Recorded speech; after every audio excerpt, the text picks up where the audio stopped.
Welcome, I'm Bev Adams. I own an independent paper crafting business showcasing products from Stampin' Up.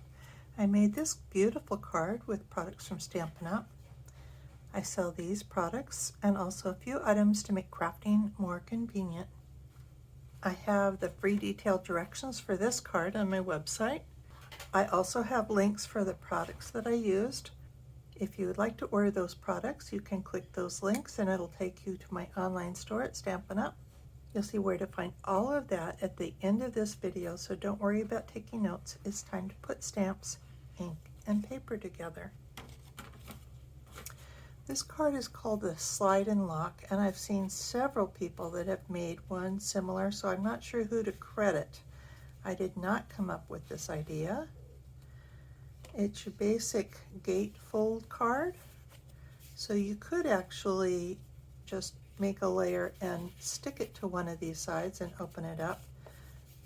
But this has several layers here, so the easiest way to put it together is to slide it in this way and open it up and kind of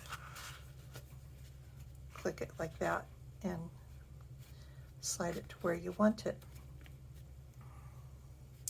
I've also used this technique that makes these fun watermark patterns, and I want to show that to you too. My stamp set that I decided to use is the Color and Contour. I'm also using the Stripes and Splatters 3D embossing folder. My inks are Early Espresso and Wild Wheat. I've got some 2023, 2025 in color dots, and lots of cardstock for this card.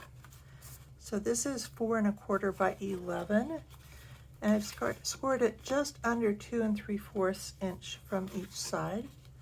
You do want a little bit of a gap there so that your mechanism can slide through.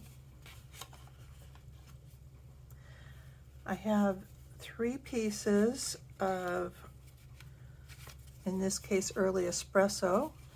These are each 3 by 3, and I've got one of them that is not scored and 2 of them that have been scored at 1 1/2, like so. I have a piece of basic white and another layer that's just a tiny bit larger, and this will be on top of there.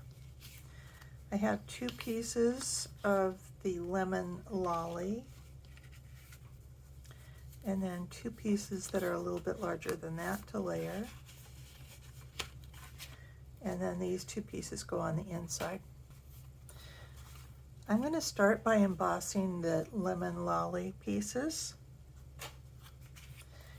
And I'm using the Splatter folder from this set. This can be used in the mini Stampin' Cut and Emboss machine. This is a 3D folder, so it's the thicker one. It doesn't bend very easily. With your machine, your mini Stampin' Cut and Emboss machine, the main platform is this number 1, the white platform. And then the number 4 dark gray is the one you use for the 3D embossing folders. Frankly, when I'm die cutting, I usually use the light gray one, and I think I'm going to use that for this too. I can't remember, to be honest with you, if I needed to switch to the white one or not. You get them all with your machine, so you don't need to worry about whether you have it. So I'm going to put one of these in here and cover it up so you get your platform, whether it's white or light gray. You get the embossing folder with the cardstock on the inside. You want to lead with the hinge side and then cover it up with the number 4 platform or plate and roll it through.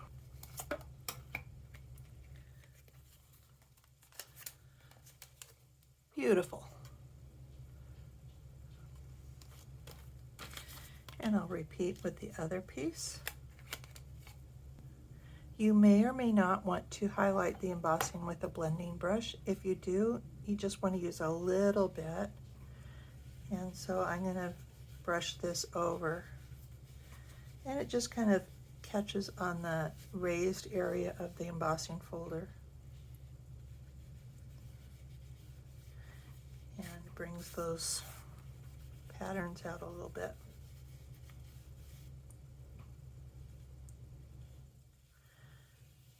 But you don't want to have any really dark swooshes in there. That is plenty. I'm going to use the blending brush on the inside layer. Again, really pretty lightly, because I'm going to be writing on this, and I don't want it to be too distracting. This one's a little darker, so I'll probably have that at the bottom. And then on this white paper, I want to do a lot more of the inking, the brushing. I want this to be pretty dark, especially around the edges.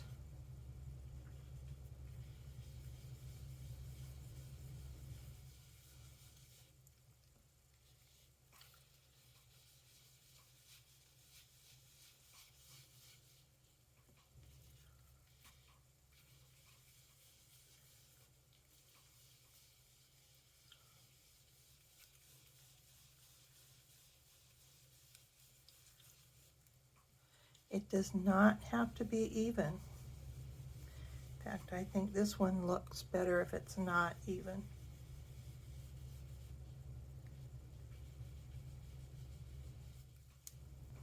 Then I'm going to get this kind of splattery look with it. And so I put alcohol in my water painter. So I want to splatter and drop alcohol onto this. And you can, it's tempting to want to put like one drop, but I think it's better if you put a couple of drops and maybe even like spread it a little bit.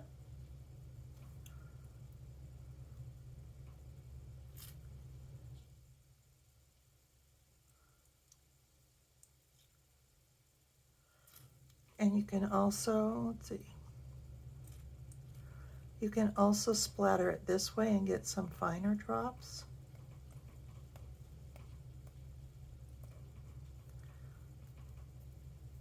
And you can decide how many drops you want, whether you want a lot or a little. But you can control how much you use. And you can see already that as this dries, it's going to spread the ink from the center out toward the edge, so the edges get extra dark. The light, at least on this one, actually got quite white as it finished drying, and I like that very much. I finished drying my piece, and honestly, I did not get the same effect, so I think it does make a difference whether you're using water or not. So I'm going to repeat it. I've already inked this piece up, and I'm going to repeat it with water in my aqua painter, doing all the same things, putting big old drops, little drops, whatever you want to do.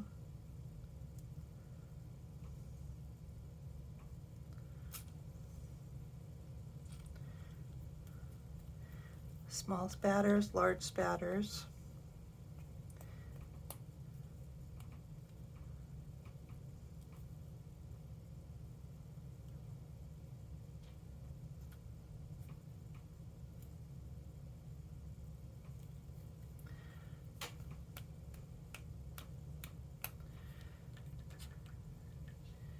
And I'll go ahead and put some more Wink of Stella on here while it's wet.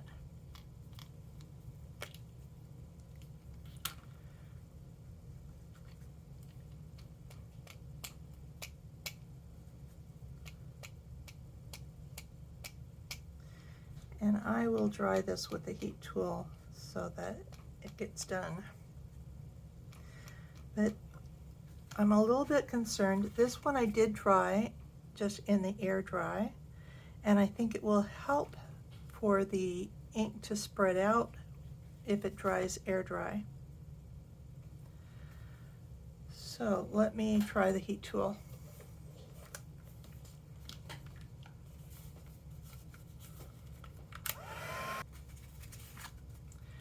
I think this is better, but I do think air drying it is going to be the way to go. So give yourself plenty of time to do this card. I want to do a little bit of that on this piece too.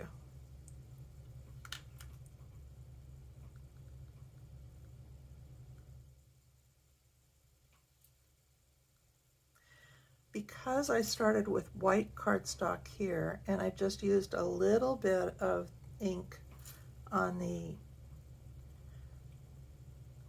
lemon lolly, it won't show up as much. By the way, I also wanted to tell you a handy hint on these. When I first got my water painters, I had a hard time unscrewing the cap from here because I was using the lefty-loosey, righty-tighty rule, just like on standard screws. But this is a reverse thread, so you're actually going to loosen it by going to the right and tighten it by going to the left. It baffled me, but now that I know the trick, it's easy. I'm going to work some on this mechanism part. So I mentioned that there's two pieces here. I'm going to fold these with the fold on the center part.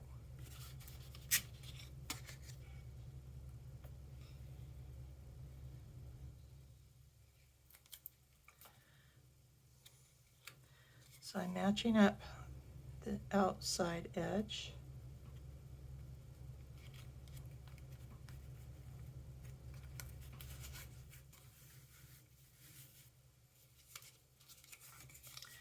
And I'm doing that with each piece, and I didn't get these lined up. Let me try again. There we go. One of the benefits of the liquid glue is that you can move it around a little bit and adjust for a little bit. Once it does dry, it's nice and firm and permanent.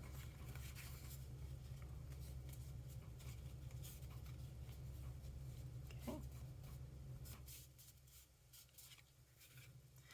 And then we're going to put this piece on the outside like that.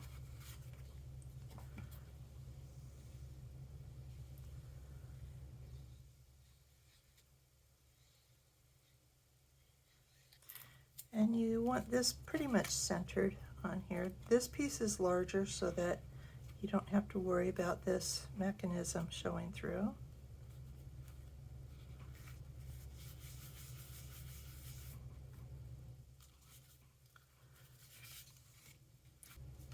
And we'll glue these onto here now.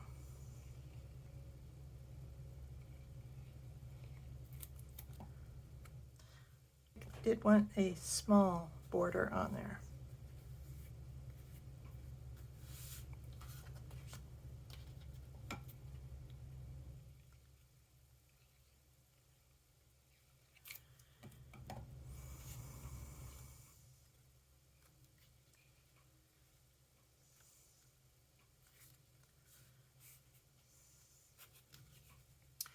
And then we can put those on the outside here.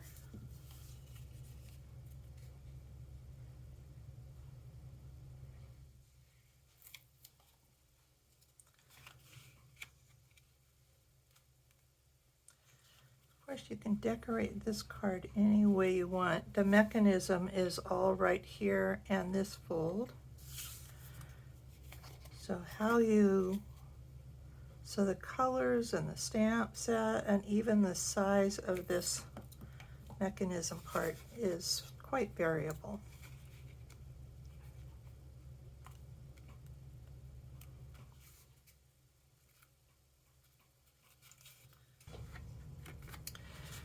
So I've got my mechanism and I'm going to do some stamping on here first. So I'm bringing back in a pad. This is photopolymer stamps. So I do want to have some sort of padding.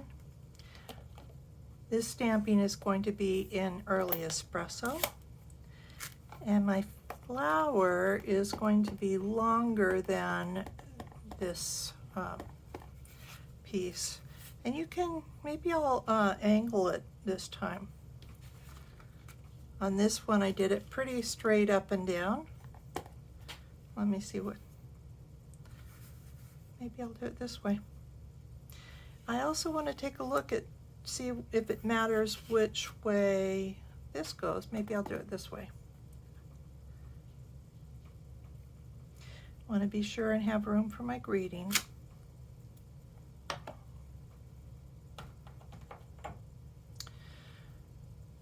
So very happy for you. Of course, this can be a congratulations for a promotion, or whatever, any kind of a birthday, anything.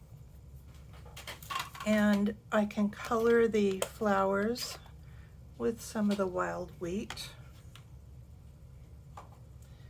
And this stamp already has the coloring on it.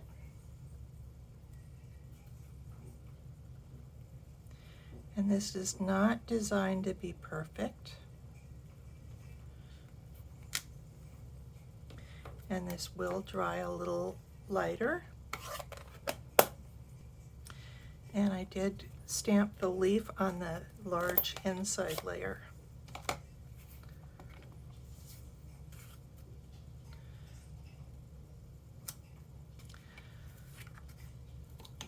So now I need to just quickly assemble it.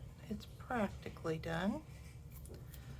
I'm trying to remind myself not to forget my embellishments.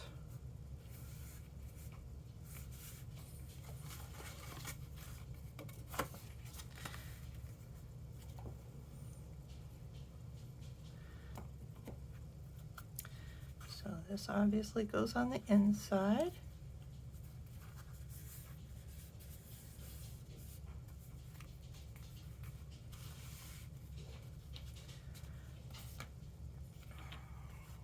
This goes on the front of this mechanism part.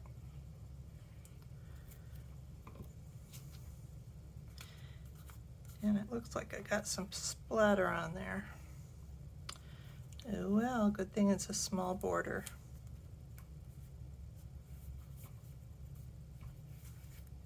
And you do want to be sure to get your mechanism so it's going this way.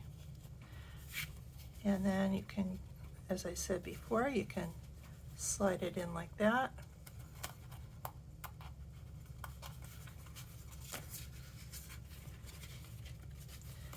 And then kind of curl it a bit so it fits in there.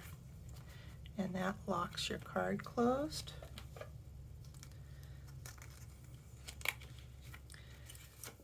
And I'll put some of these embellishments on. And this has the wild wheat. And I think I'll put them over here this time. I like these because they're nice and thin, so they do not get caught up in the postage machines. And that's it. So very happy for you. Here is the web address for this project, where you'll find the free detailed directions and links for the products I used. Just click the links and you'll be taken to my online store at Stampin' Up. Click Home near the top of my page and you'll find lots of resources. Under Shop, you can find the products I offer to make crafting more convenient, how to get free products with my frequent shopper rewards, and a link to my online store at Stampin' Up. Click Inspiration to scroll all my projects back to 2011, most with detailed directions and videos. Though the products in those older projects have been retired, you may find techniques, layouts, or color combinations to inspire you today. If you're new to stamping, you might want to look at the basics.